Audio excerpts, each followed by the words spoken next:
When Jake would be approaching the counter, Vicky sent him the message we'd carefully crafted the night before. It was a selfie of me, Vicky, and Teresa together, all smiling widely with middle fingers up.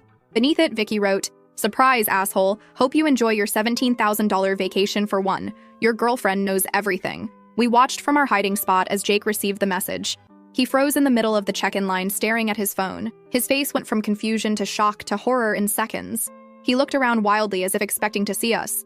Tried calling Vicky immediately, straight to voicemail because she'd blocked his number. Tried calling me, same result.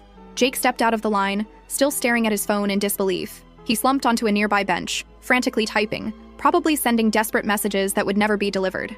We watched this go on for almost 20 minutes before he finally got up and walked zombie-like toward the exit, dragging his suitcase behind him. Jake spent the entire day calling us from different numbers, leaving increasingly desperate voicemails.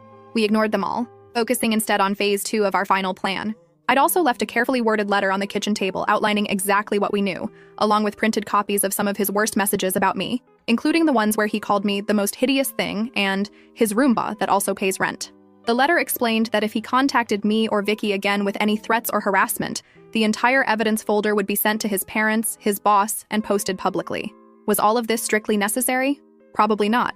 Was it deliciously satisfying after months of his psychological abuse and cheating? Absolutely. That evening, Jake showed up at the apartment to find he couldn't get in. The security camera caught his meltdown in the hallway as he realized just how thoroughly he'd been played. Over the next few days, Jake cycled through every emotion possible.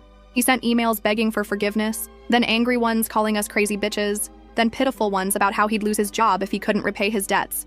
Exactly 1 week after the airport incident, we executed the final part of our plan. Vicky, Teresa, and I booked ourselves into a gorgeous local spa resort for the weekend, paid for with the last of our fund money. While soaking in hot tubs and getting massages, we each posted a single photo to our social media accounts. Predictably, this triggered another round of desperate messages from Jake, now using his brother's phone since we'd blocked all his numbers. He couldn't understand how we could be so cruel and heartless. He claimed what he'd done wasn't that bad compared to how we'd destroyed his life. The lack of self-awareness was truly spectacular. In the months since then, Jake has tried various tactics to contact me. He even sent a letter to my parents' house. They forwarded it to me unopened. What he hasn't done is repay any of the money he took from our joint account, or explain to his family and friends why he suddenly had to move back in with his parents at 30. As for the financial aftermath, Jake is apparently working 2 jobs trying to pay off his debts. The vacation packages, flights, and hotel reservations were all non-refundable, just as Vicky had insisted when booking. His credit score is destroyed. His savings are gone. Meanwhile, I'm thriving in my new apartment.